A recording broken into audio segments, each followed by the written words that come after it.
Hey, good afternoon, everybody. Tom Stewart here. I'm with Liz Trotter. Our guest today is RJ Patel, and this is Smart Business Moves. Woohoo! Hey, RJ. Hello, Liz. Hello, Tom. RJ, what in the world's going on in your world? Right now, just a lot of wind. Oh yeah, Yeah, tremendous amount of we, wind. we could go. We could go a lot of different directions with that. You want to? uh, yes, I did not have beans for lunch. Okay. Oh my gosh, y'all. Well, and that's Even one of the more directions. directions. That is a direction we could go with it for sure. That's a Uh, direction for sure, for sure. Oh my gosh, y'all, you're crazy. RJ, are you at your house? I am at my home. Yes.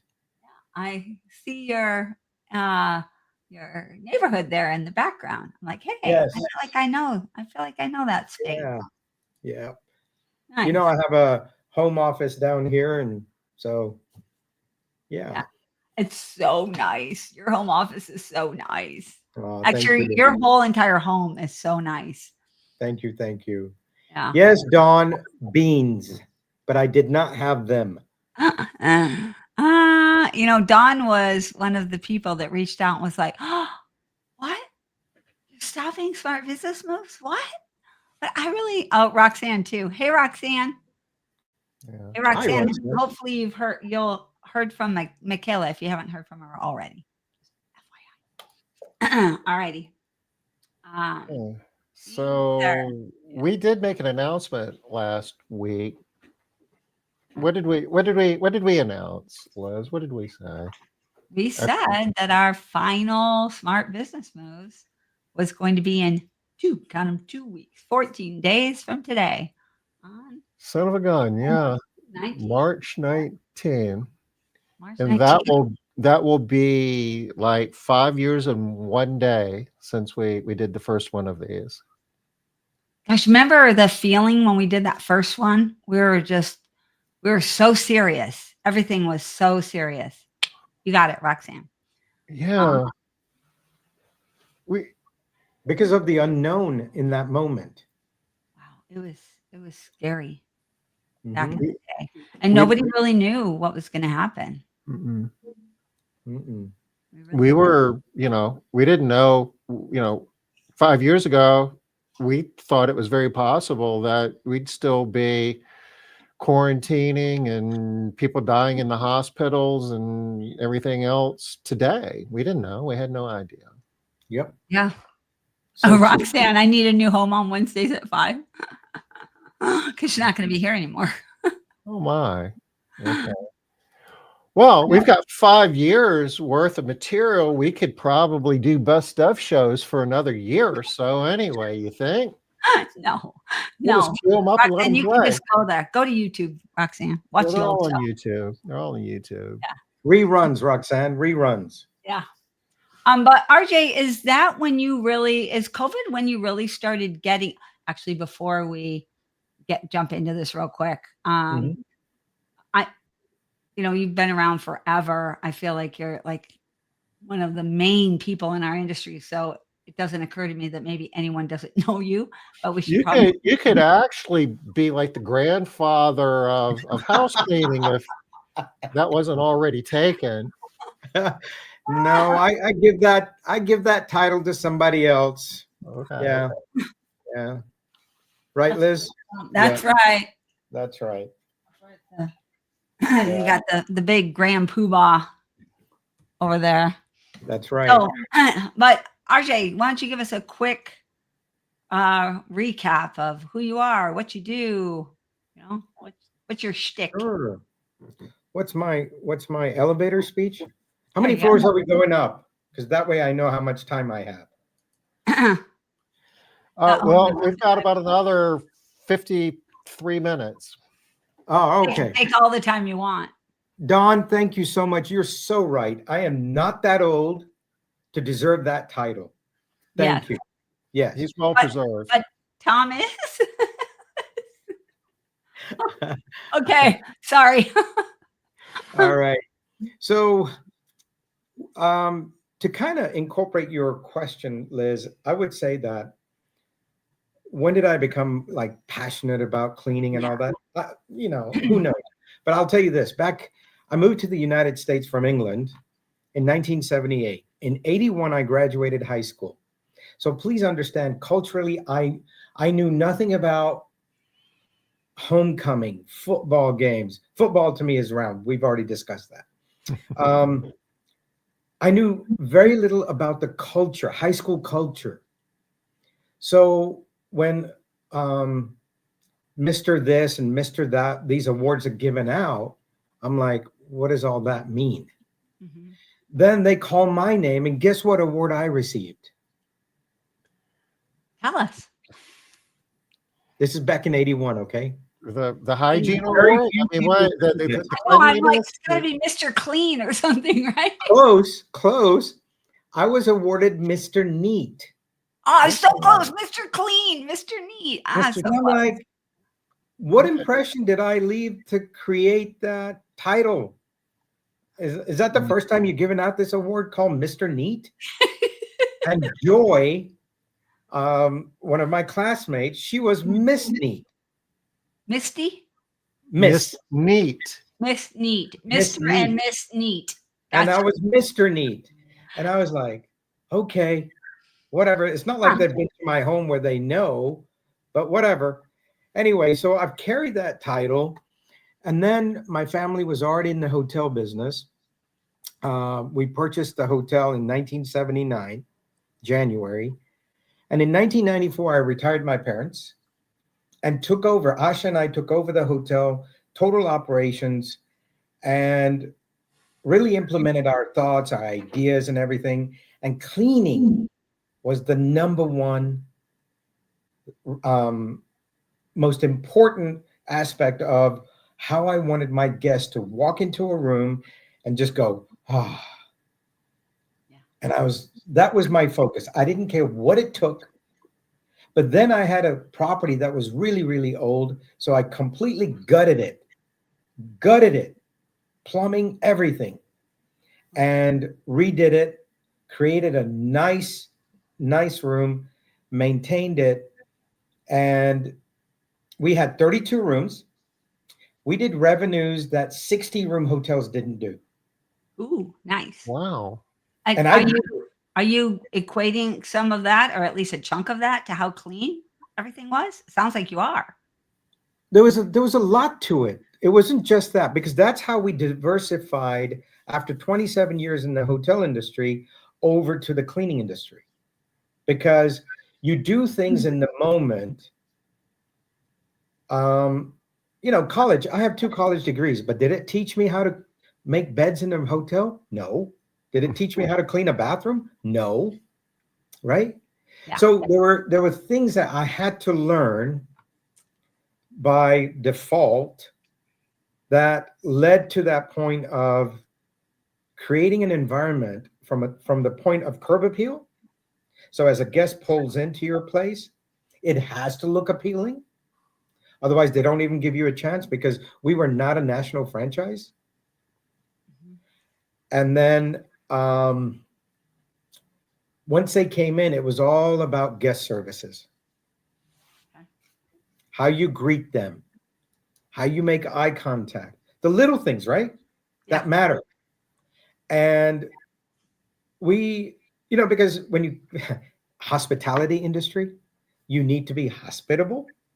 So we took that up a notch, and we provided that. And our guests just kept coming, repeat. Our guests would be working 45 miles away and pass at least 24 hotels, but they would come stay with us Monday through Friday, year after year after year.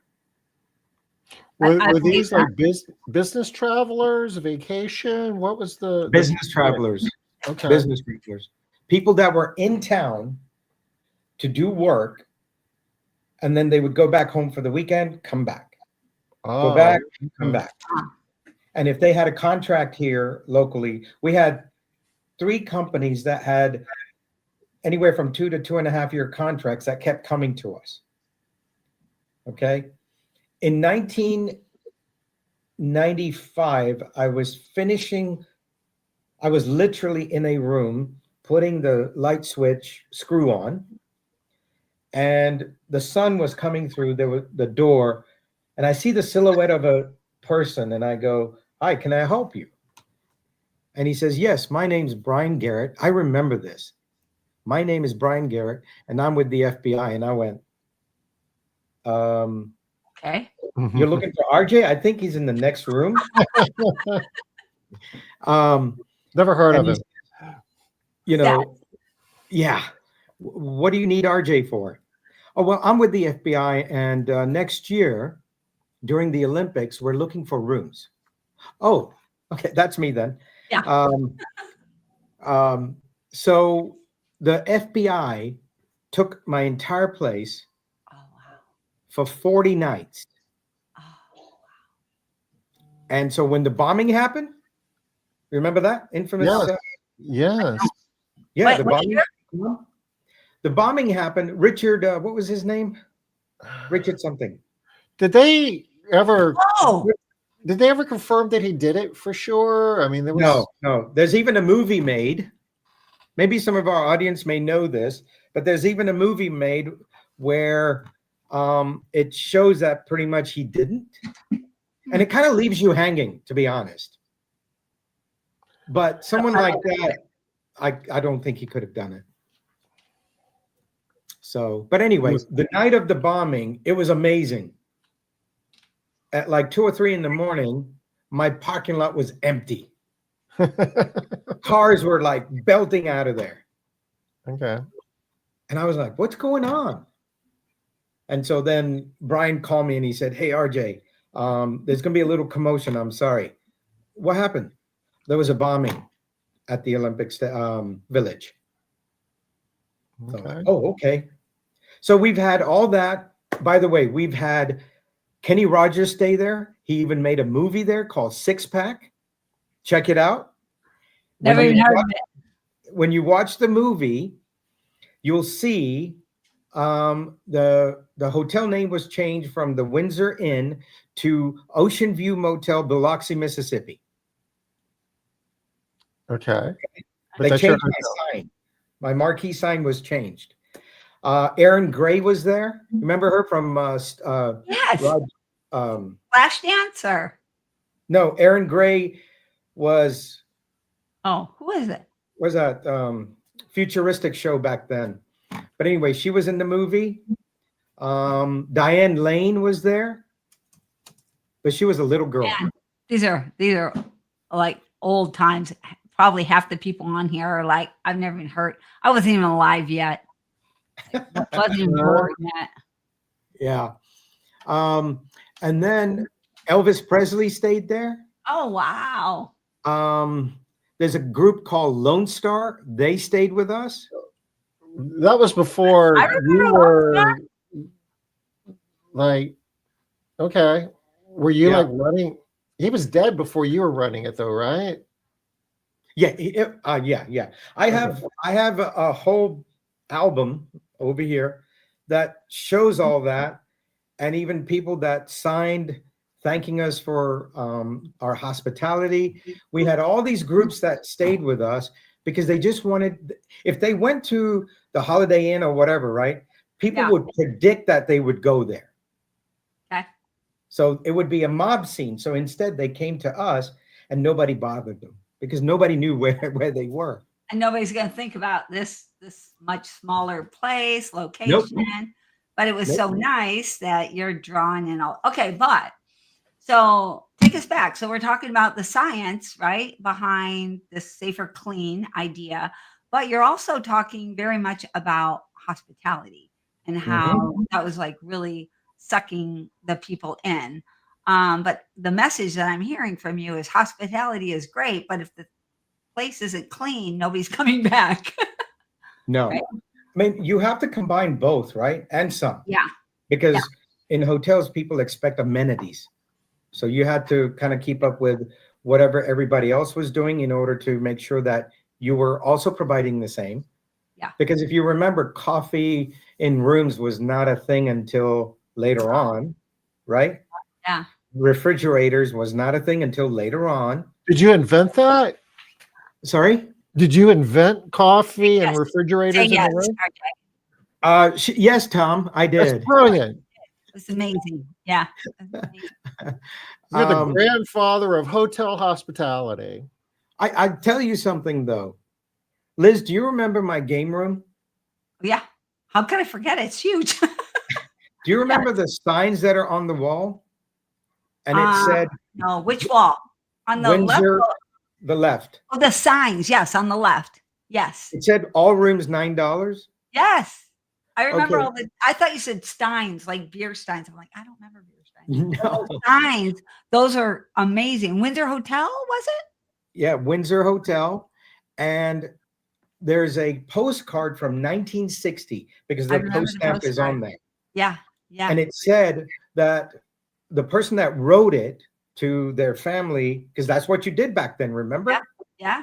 You Yeah. especially if you went anywhere, you dropped postcards in the mail. You got postcards from the Well, front that's before desk. Liz's time, but they used to have these things called postcards that Oh people yeah. would, you know, before Facebook.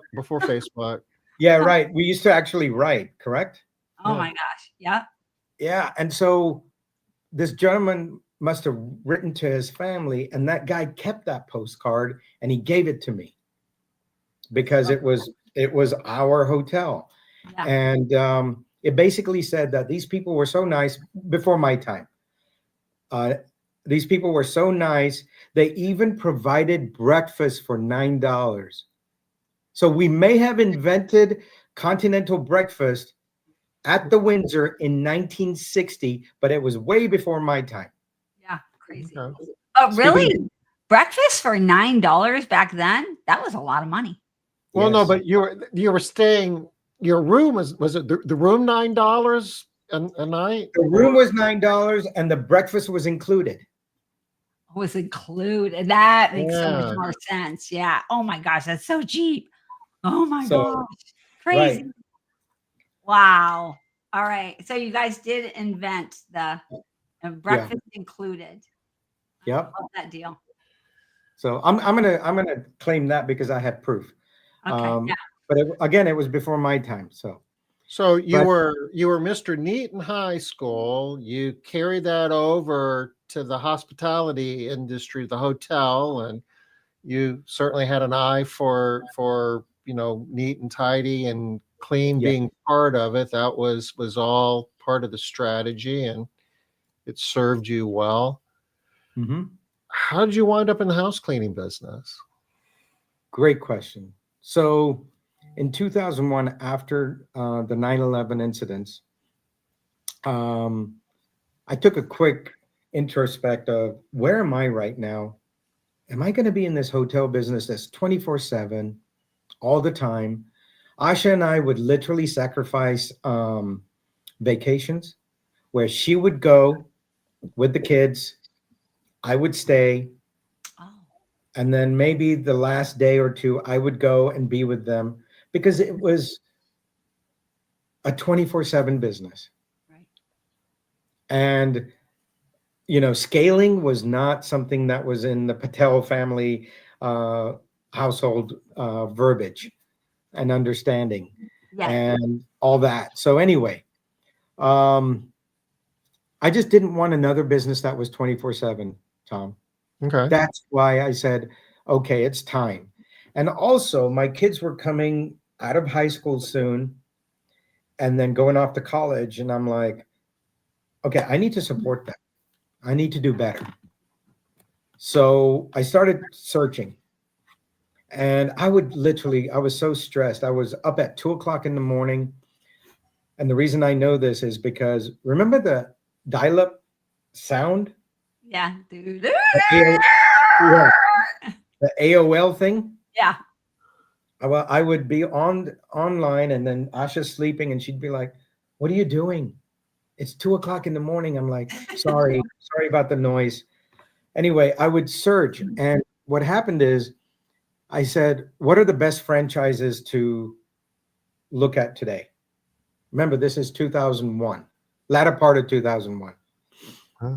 And this thing called franchise kept popping up. So I'm like, maybe I'm mistyping it. I did it again and again. I'm like, okay, whatever. What is franchise? And franchise was an organization that these were consultants, business consultants that would take your profile, your experience, put it into a system and spit out what are the businesses that you would be good at and what businesses would be good for you. Hi, Ann. Hi, Essie. So does that make sense? It was like a That's matching cool. thing. Yeah, like a matching thing. That was Correct. like ahead of its time back Like then. artificial intelligence back in, Yeah. 2001. yeah. And so they matched me with 3 options. One was a restaurant because I owned a restaurant for 2 years. And I'm like, I don't drink. I don't want to be around this. I'm like, forget it. But I had an open mind, open heart. I went to Bear Creek, North Carolina, and looked at that franchise, and I decided, no, thank you. Then the other was a frame shop. I'm like, boring. I still, Frame? again, Frame? huh? Frame? Frame shop, like for your art. Like, where did they come up with frame I shop? don't know. That's And no coaching, nothing to do with soccer, nothing, just a frame Nothing. shop. yeah. That makes no sense to me. Anyway, Do you so- think that their like evaluation process was really based on we've got these 3 franchises that we're trying to sell? And, Yeah, of course. Yeah. yeah.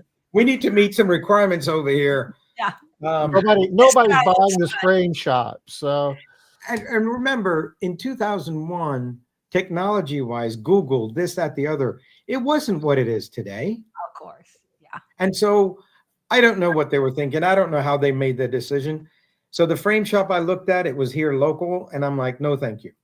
And guess what the third thing was? Cleaning. Cleaning. Cleaning. And it was that franchise, Cleaning Authority. okay. Wow, really? Okay. So they flew me up to Maryland. I went there for a couple of days, listened to their spiel, and a light bulb went off. I can do this, but why do I need a franchise? Mm-hmm. And I said, I know how to network. I know how to convey trust to people. I think I can do this on my own. So I thanked them for opening that world to me. I came home, I spoke to my family, and I said, we're going to open a cleaning service. And you're Mr. Neat. Perfect. I think they had forgotten that one when I decided this one.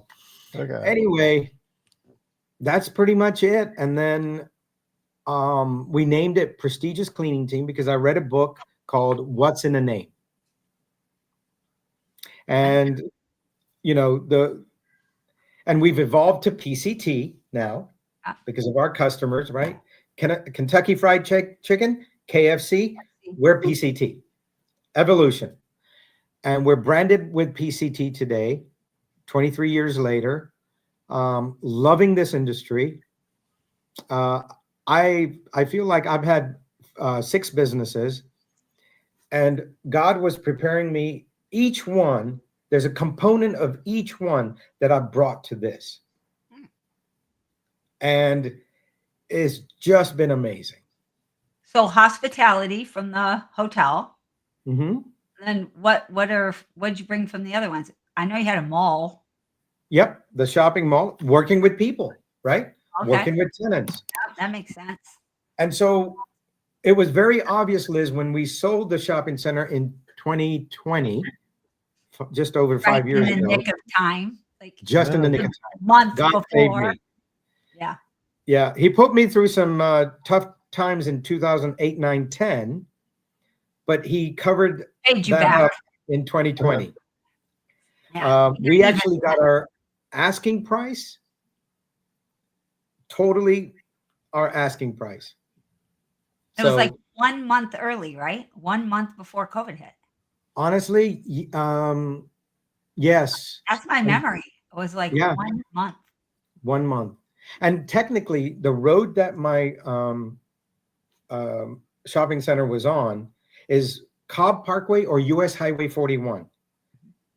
And the way it sold, when it sold, it was supposed to sell January 31st, but it got delayed 2nd or 3rd of February.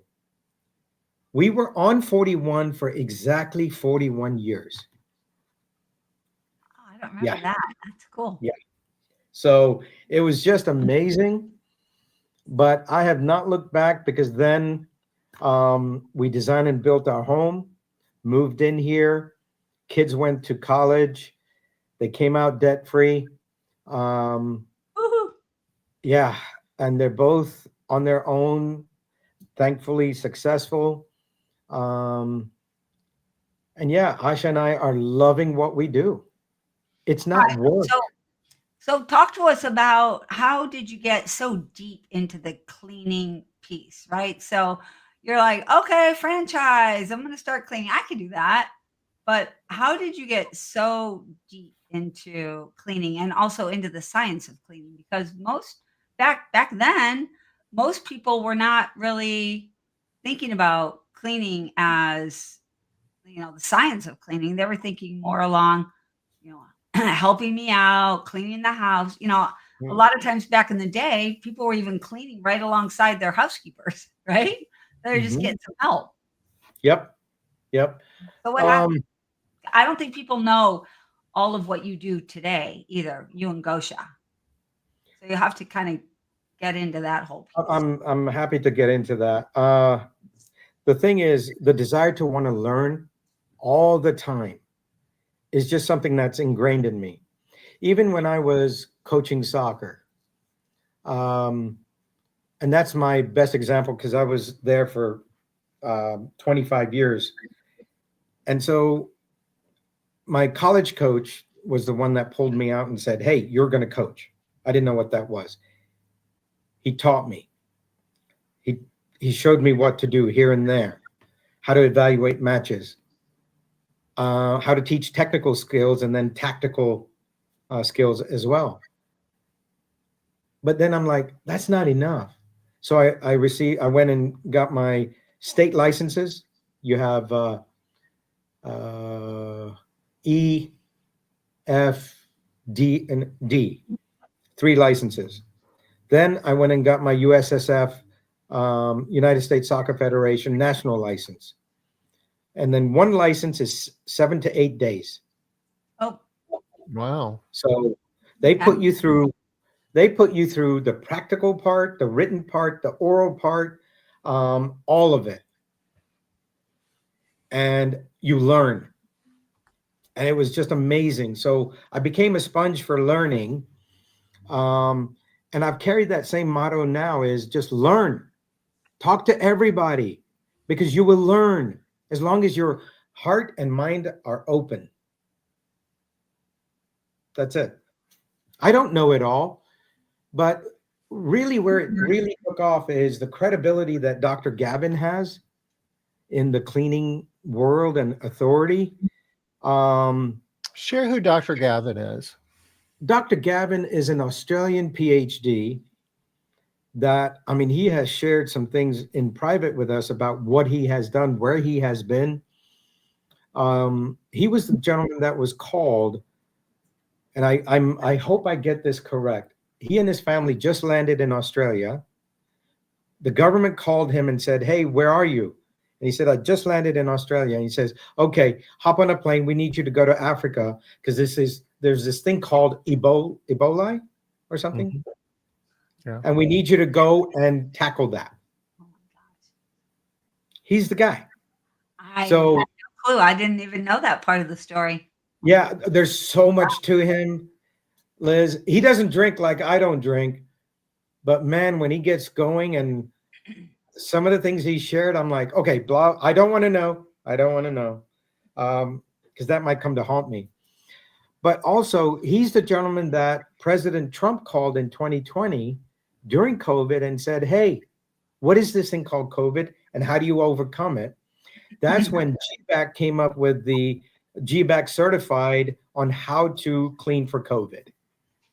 So he's such a wealth of information and just a great person to hang around.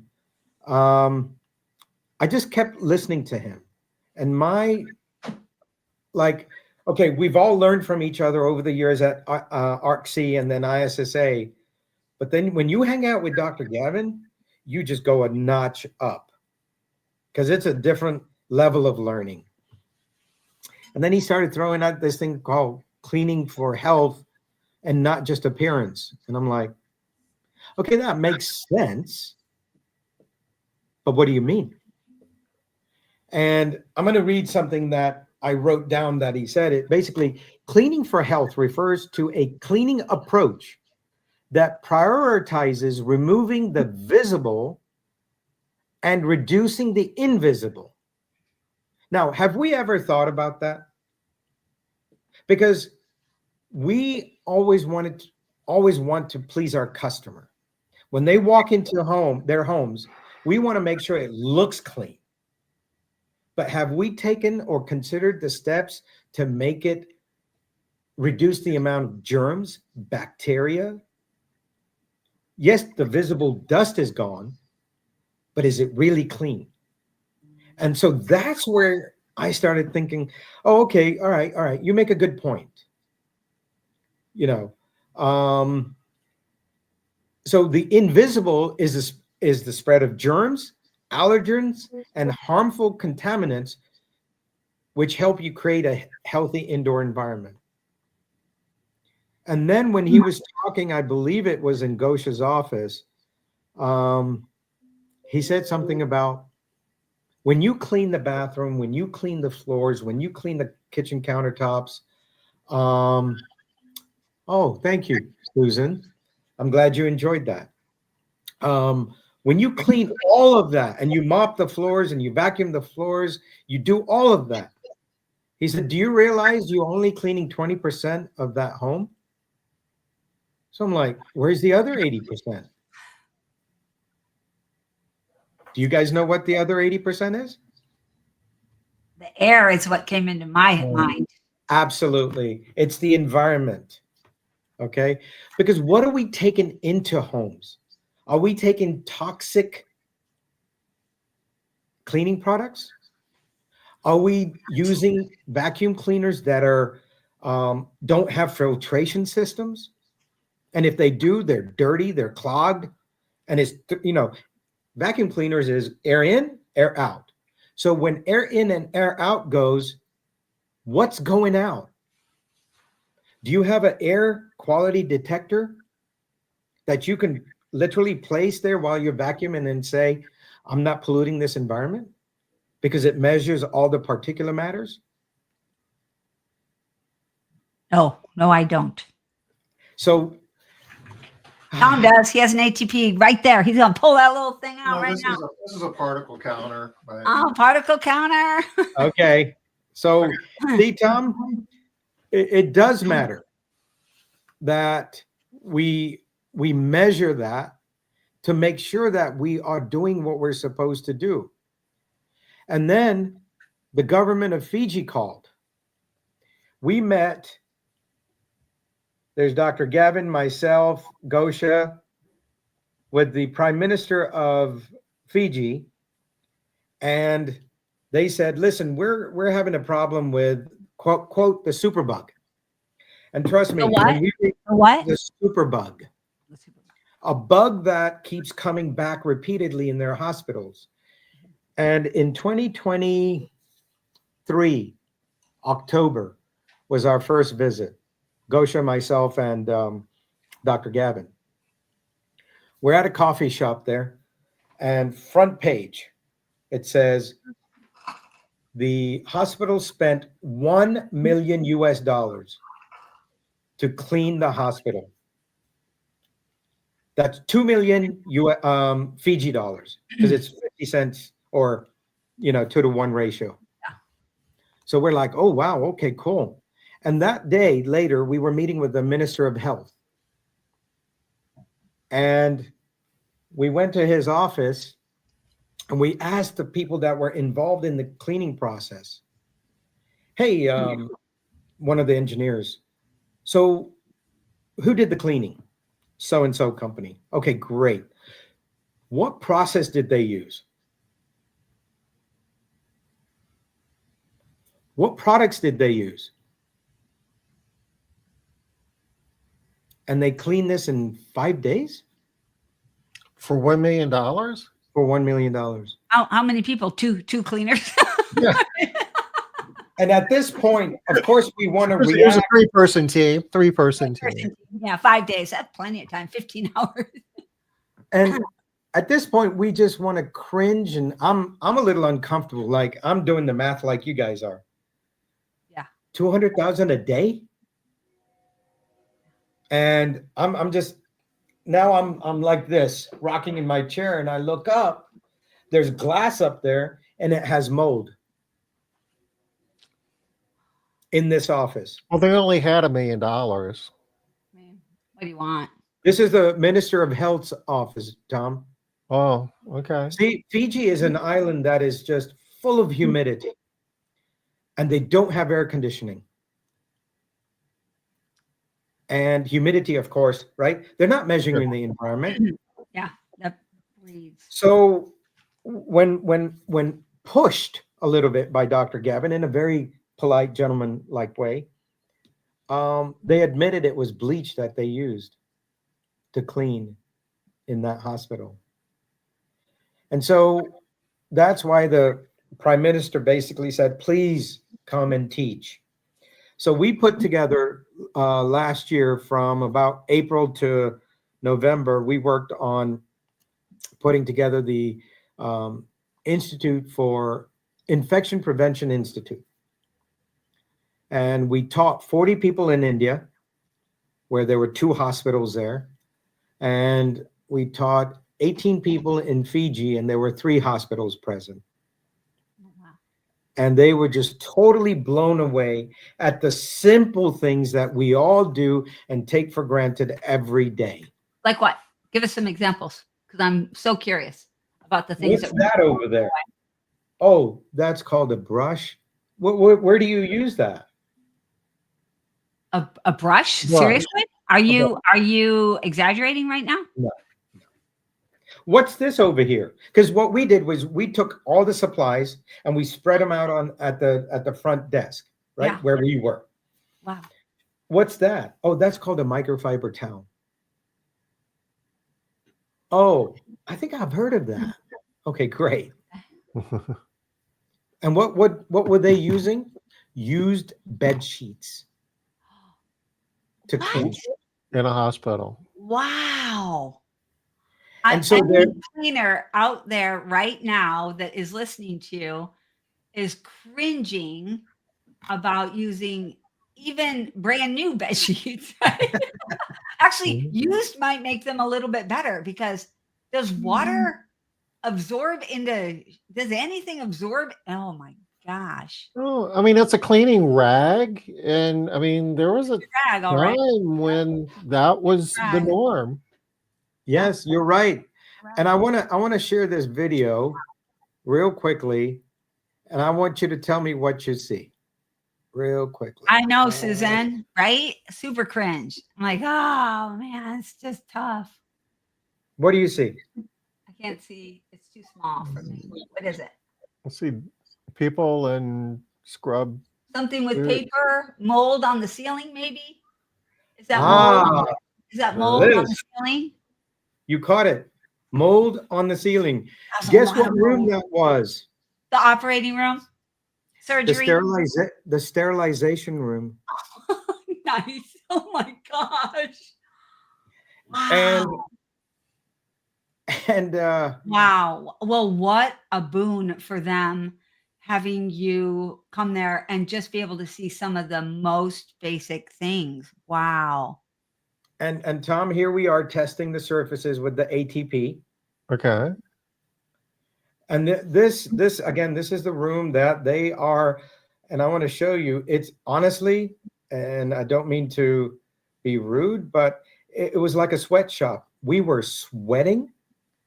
There's no air, too. There's no air circulation. And here are the people. Look at their hands. They are literally, these are all the gauze pads and everything that goes straight to the operating room from here. Wow. This is the sterilization room. Wow. Okay. So we need to teach them Lot the of work. Lot of work. basics. That's why I said what we do here is way advanced, right? What Yeah. we gain from going to conventions and listening to webinars and all that, we implement as soon as we can when financially feasible. But we really need to continue to pay attention to really how are things evolving in this cleaning world. Cleaning for health is honestly something that we should all focus on and really pay attention to microfiber towel. Look at the GSM count on the microfiber towel. Start doing the GSM. You lost 95% of our sorry. audience. Grams per square meter. How it's woven, how it's made is important. If you can take a microfiber towel, put it up to a light, and if it's transparent, it's not a good one. Yeah. Not all microfiber is equal. Yeah. Correct. So, and one of the ways you can tell is the thickness of the microfiber, right? And the more or the thicker it is,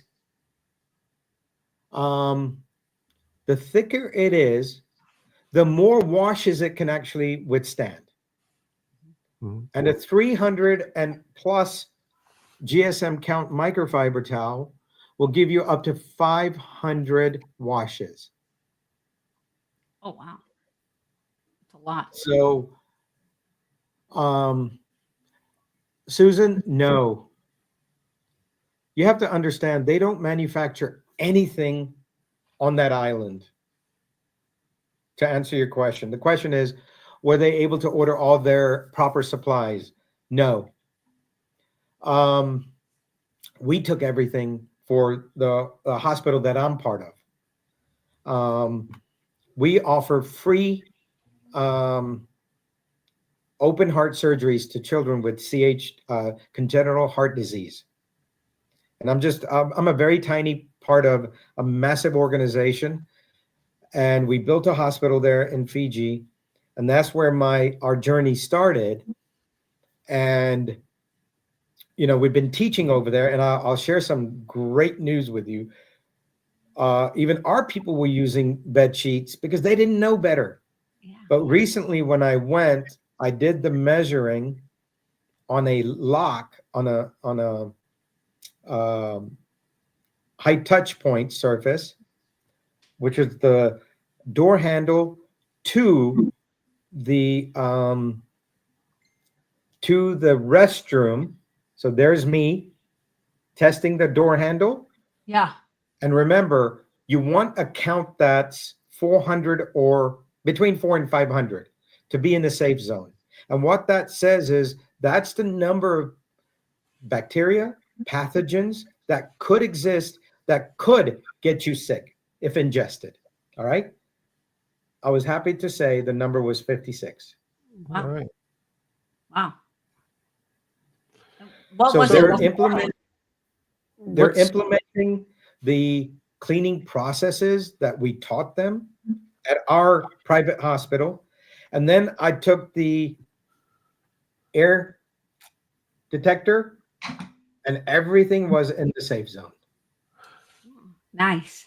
So Susan wants to know if they aren't able to procure the proper cleaning supplies, what are they using now? I mean, they're still getting good results. How are they doing that? No, Susan, no. I'm sorry to say this. When we walked around that hospital, Gosha and I were just like, are you kidding me? That Superburger is going to continue to exist. It's going to continue Numbers to... look so much better, RJ. Sorry? But those numbers look so much better. But no, this is in our private. I'm talking about what the Prime Minister asked us to do. They're what we call public healthcare system. Yeah. That's what's suffering. That month, October 2023, when we first went, that month, 23 children died because of infections. Now, you know what? I'm not related to any of those 23, but that hit hard. It's like This is preventable. We can make a difference. But knowledge isn't enough if they can't get the tools and the equipment and the supplies. Oh, thank you. Thank you, Anne. But that's also a passion, right? What can we do to help others around the world? I'll show you another measurement that we took in India, right? This is a public restroom. And remember, 400 to 500 is a good safe zone. And I hope none of you are driving. 39,000. So, 638. I mean, these are hospitals, though. So, I mean, they have sheets and towels, and there's paper products and drugs, and they're sourcing all kinds of stuff. I mean, I'm sure the supply chain has issues, but I would have to think at this point they're making a choice not to get the proper cleaning supplies. No, it's not that. Let me finish by showing you that count was 39,238. Okay. Yeah. Before the cleaning. So then we taught them how to clean. We taught them about the dwell time. And I challenge everybody that's listening. Do you know what the dwell time is on your disinfectant? Have you taught them that if you spray this, whatever it has a 1 minute, 3 minute, 5 minute dwell time? Or do you, like Dr. Gavin say, spray and pray that it works? You know, I think if you asked this question 6 years ago or 5 years ago before COVID, right? Because it's still not here yet. Or I guess, yeah. I think the answer to that would be a lot different than today. I think that, you know, a big shift happened over COVID where most cleaning companies pay attention to that now. And I hope so. And I hope that we are providing this level of training to our people. Okay. Yeah. Ours is 10 minutes. Okay. All right. Hard to keep something wet for 10 minutes too in heat. Yeah. It's going to dry up, right? Yeah. Yeah. Or if the air is on, it on. Yeah. So it might be time, Susan, to look into something that has less of a dwell time, because it also means efficiency in your cleaning.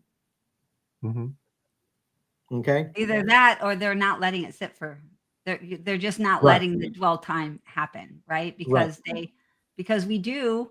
I mean, if we're measuring numbers, we're measuring efficiency. We're not measuring dwell time when they're in the house. Correct. And if they are, then you're wondering, why is it taking them so long? Right. Yeah. So that restroom I showed you with the 39,000 count, we taught them the proper way to clean. We showed them the dwell time, all of that, and then we measured again. Okay. 685. And that's using sheets and improper materials, right? No, this is after we showed them what to use, because we had taken But you gave them the equipment? You gave them stuff? Yes. Okay. I took it to India too. Matter of fact, I took 2 large suitcases, and just half of one was my personal stuff. Everything else was for them over there. So, what's the impact long term? I mean, you go in, you teach them all the stuff, you show them, you teach them the science, they show them the numbers, they're like, oh my gosh, okay, we get it. But they can't get the stuff to make changes, or they can. I'm still a little lost there. Like they only have a suitcase and a half worth of stuff. In India, things are available, but the cost is higher. Because if you want good materials, the materials that we spoke about in that 3-day class, then it's going to cost. But they're willing to make that investment. Yeah. Okay. People aren't going to die. You're right. And we have a 300-bed hospital at this ashram that's completely free, and we're building a 600-bed hospital right now that's going to be completely free. So our standards have to be high. Okay. I left them with an ATP meter. I left them with all those things they need to make sure they're constantly measuring and making sure that they're reducing the number of germs, bacteria, and pathogens from spreading. So that's what we do between Dr. Gavin, thanks to his amazing expertise, his knowledge, Gosha's support. It really drives me to want to go places, teach people, and show them you've been doing it well, but let me show you something a little bit better. Yeah. And here's the reason why. Because we're making the invisible visible. That's what Dr. Gavin loves to say. Yeah, I When love you that. make the invisible visible, it really makes a difference. Now, you say, RJ, there's 7 minutes left. How can we apply this in the residential sector? You Yes. can invest in an ATP meter. You can invest in a air detector meter. Air detector meter, Tom, I don't know how much you paid, but I think it was like $140. This one's a little more expensive, but it's been a while too. Particle counter. Yeah. All right. So the one I purchased was $140, right? And I gifted it to India, Fiji, and then the ATP meter, the Kikoman, is in my opinion, the best one. That's an opinion. They're around $1,200 to $1,400, and we gifted it in India and gifted it in both hospitals in Fiji. Can they source the swabs? So we're providing the swabs because the gentleman that I'm purchasing them from, I think he's in Washington or Delaware, somewhere. He cannot ship it to Fiji. He can ship it to me. I can ship it to Fiji. Has something to do with Okay. tariffs? I don't know. Something. It's Yep. interesting. But you can honestly show people when you do a walkthrough at a home, and make sure you tell them ahead of time. Would you like for us to do some testing to see if your home is clean for appearance or is it clean for health? And take your microfiber towel, do the before testing, use your microfiber, do the after testing, and when you can show the difference, that's you're the professional. You're showing them that your cleaning will make a difference. So do a home health audit Mm-hmm. on your homes and then show them where they're Yep. where they're at before and after.